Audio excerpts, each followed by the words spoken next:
Wicked. Alright. Here we are. In the building. Another Morts More Moment. And this week, we're talking about rapport. Yeah. 5 tips to build rapport. Yeah. Man, rapport isn't... Wait, to be fair, I mean, we're talking about rapport and 5 tips. Why is rapport even important? I don't even... Do people even know what rapport is? Yeah, what is rapport? A lot of people talk about rapport but don't really know what it is. So my definition of rapport is when you build a relationship with someone and you have things that are in common and the conversation just flows because there's no awkwardness. Is how I see when you have rapport with someone. Yeah. Would you agree? I would agree with that. I'd agree with that. I mean, my definition is that it's that initial energy, that initial chemistry. It's sort of building that chemistry you have with someone, that sort of bonds, that warming feeling. You know what I mean? But now, would you say just initial? Because I could be like, oh yeah, no, like you could ask about someone and say, yeah, you know what, I've got a good rapport with them. I'll holler at them. I think it's initial. You think it's just initial? Because the reason why is because every time I see you, I don't need to build rapport. That's building rapport, but you could say we've got a good rapport. No? That's a good point. Okay. So what are you saying? Are you saying that every time we see each other, we do something with rapport to like what are you doing? Say me trying to say. I mean, I can only assume. I mean, my thinking behind rapport is that you don't know who the person is. You need to sort of get from I don't know who you are to being let's be comfortable, and to be comfortable, you sort of need to have rapport. See what I'm trying to say? Like, once you have rapport, you're comfortable. But how do you build that? Yeah, no, I agree. Yeah, but once you have rapport, you have rapport. Yeah, agreed. Yeah. So it's not just an initial thing. The building rapport is essentially an initial thing. Okay, no, but that is what I mean. That is what I mean. Sorry, is what I mean is literally building is initial, and you never have to build it again. It's just there. Once you've got it, it's there. It just doesn't go. It's there. Unless you do something. That's what I was going to say. Unless you do something. Sorry, not something. Unless you do something to break the rapport, then it needs to be. No, but it's always going to be there because even someone, right? Say for example, someone that I fall out with, we've still got rapport. We've still got a platform where we could still understand each other. Okay. It's that understanding. Yeah. Rapport is it's like that chemistry. Yeah, it's chemistry. Once you have it, it's there. Yeah. I don't think you can ever lose rapport. I don't think you can. But you know what? Let's look at the Oxford Dictionary's version of rapport. The Oxford Dictionary's definition of rapport. Not that the Oxford Dictionary is the best, but it's just the one I thought of. Yeah. So this one I went with. There's so many dictionaries, but this is the definition. I'm going to read it. It's a long one. I'm going to read it.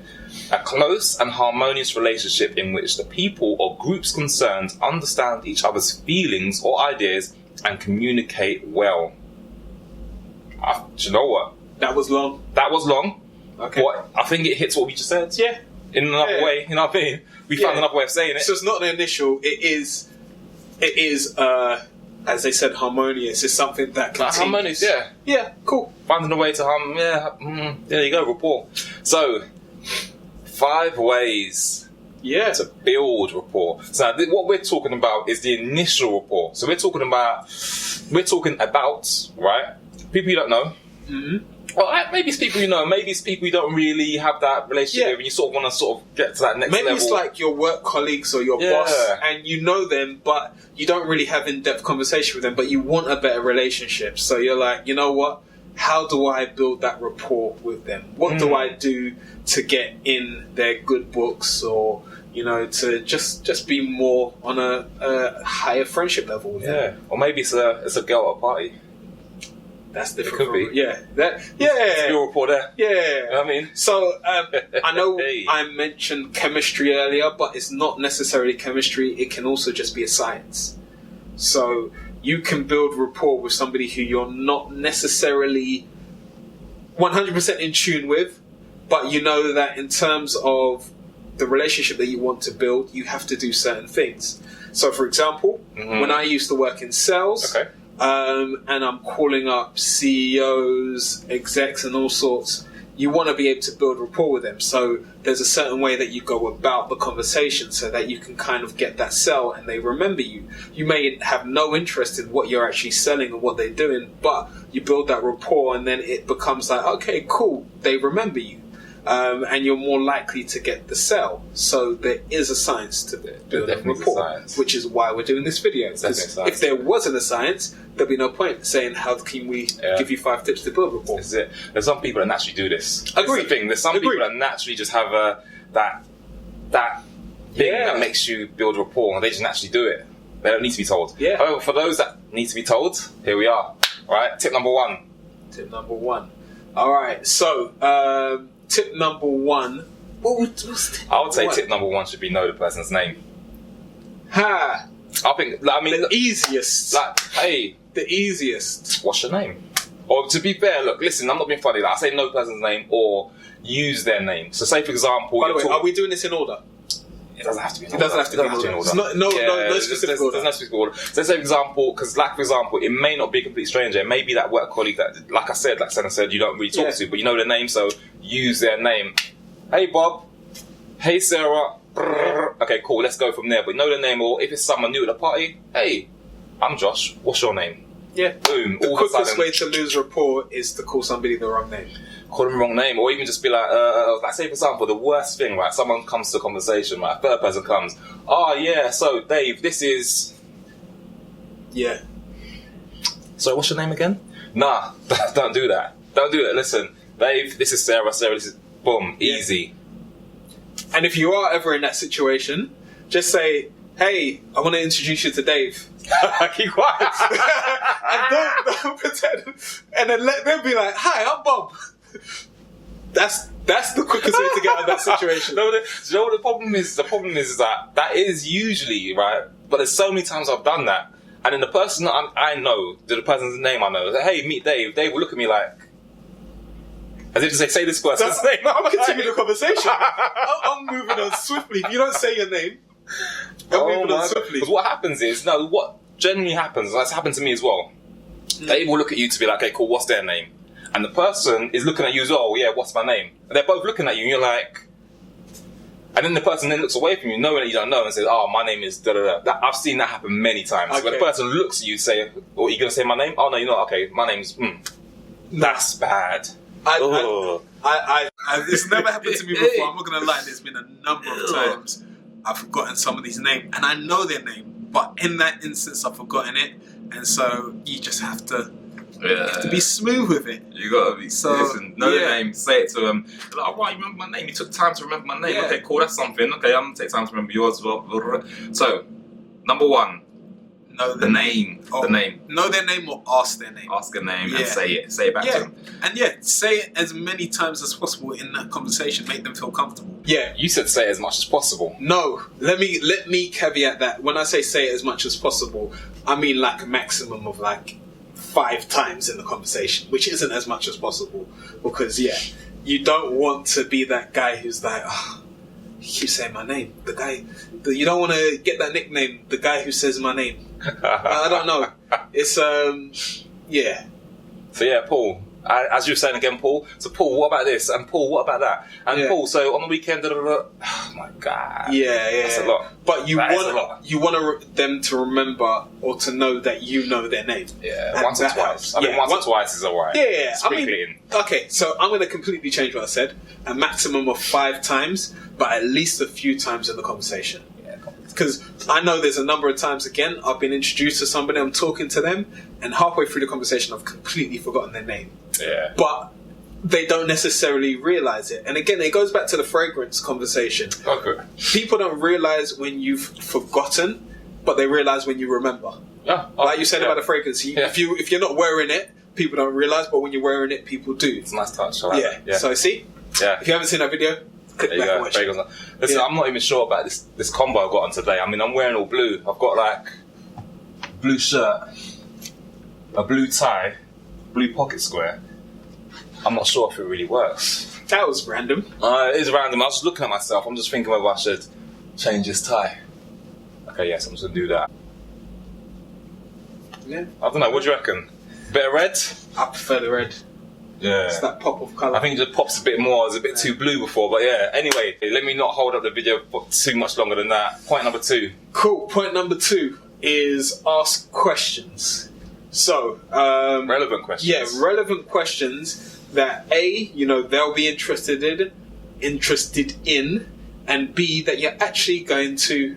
No, let me not talk about the B, because that's going to be point 3, or one of the other points. But yeah, ask relevant questions to the conversation.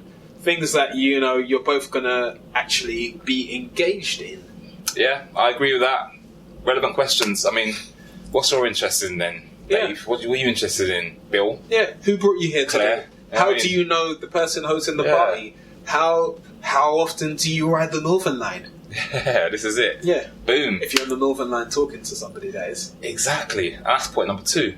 Point number 3. Common ground. Find common ground, and that could be quite easy, to be fair. I mean, look, if you're in a party, if the party's good, talk about how great it is. Talk about something that sticks out. If it's really bad, if the food's bad or you're hungry and there's no food, talk about there being no food. Everyone can relate to food. I'm said vegan. I'm joking. But if you're vegan, you'll know it straight away. Oh, there you go. They'll tell you. My God, you don't need to build rapport with a vegan. Yeah. You just need to talk about food. Just say I'm a vegan, and rapport's built. Oh, it's done. But I love vegans. Anyway, we love vegans. Don't come for us. But anyway, listen. So yeah, Beehive. Find common grounds. Find something you're both talking about. You're both into IT. Talk about the latest technology development. I don't know. You're both into cryptocurrencies. Boom. You know what I mean? You find something. Talk about Bitcoin. Guarantee you'll have people who are interested. They won't know anything. Yeah. They may not know anything other than the headlines, but that's the Bitcoin is point. the latest one. Yeah. Yeah. Interesting. What's your thoughts on Bitcoin? Man. Yeah. Interesting. That is a conversation starter. Either way. 100%, no matter who you are, if you say to somebody, what are your thoughts on Bitcoin? Either they know a lot about it, or they're going to be like, I haven't heard much. Tell me, what is it? Yeah. And then you go from there. There's always a conversation there. Alright, cool. Well, point 4. Point 4, which should have been point 3 to me, actually, because now I think about what point 2 was. It should have been point 3, is... Listen. Yeah. Yeah. Active listening. So when you actually ask somebody a question, listen for the response and actually take interest in it. And then maybe even ask another question based off the response. Don't ask a question for asking's sake.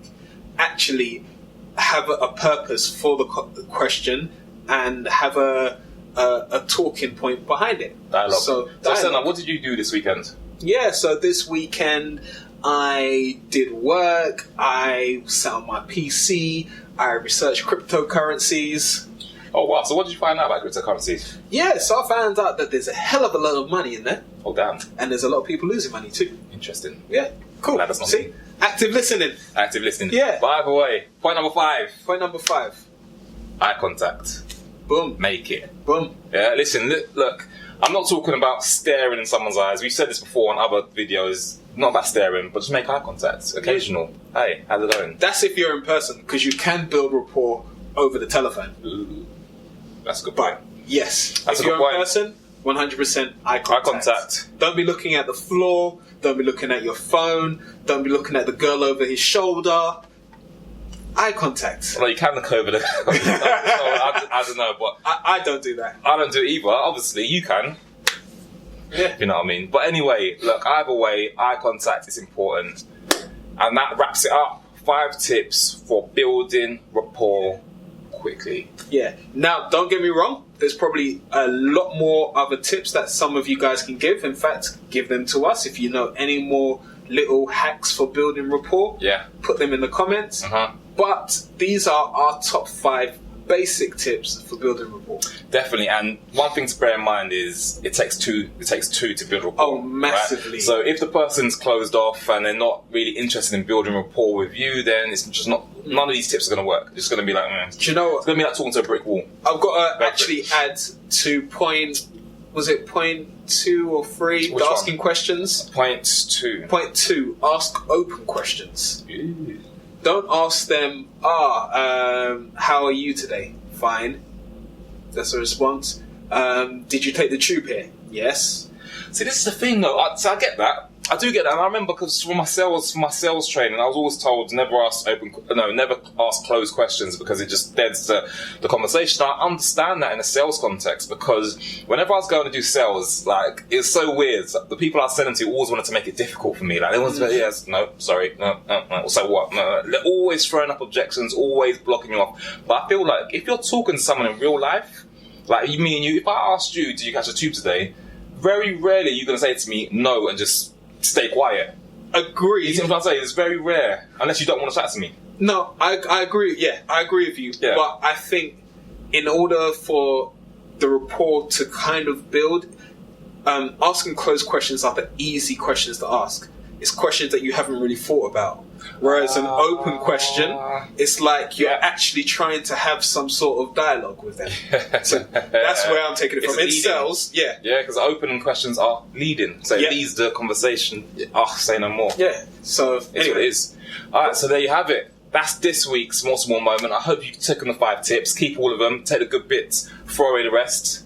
Obviously, no, but there's some bad bits within each tip. You know what I mean? So sometimes, like you said, because you said say the name as many times as possible, and I'm like, but I threw them away already. I threw that away already. There's nothing for you to throw away. You know what I mean? Unless you go in the trash can, take it out, and throw it away again. There's nothing for you to throw away. That is true. But either way, look, continue to send your questions into us at ask@mortsmore.com.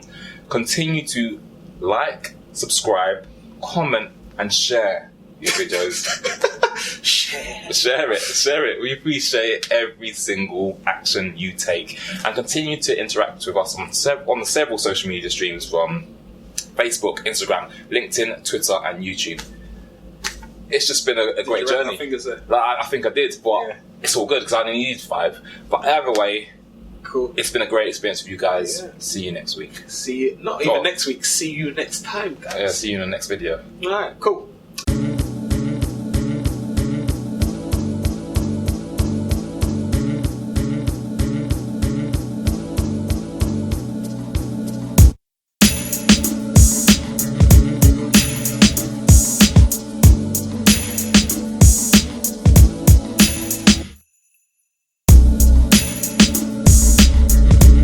Number 4.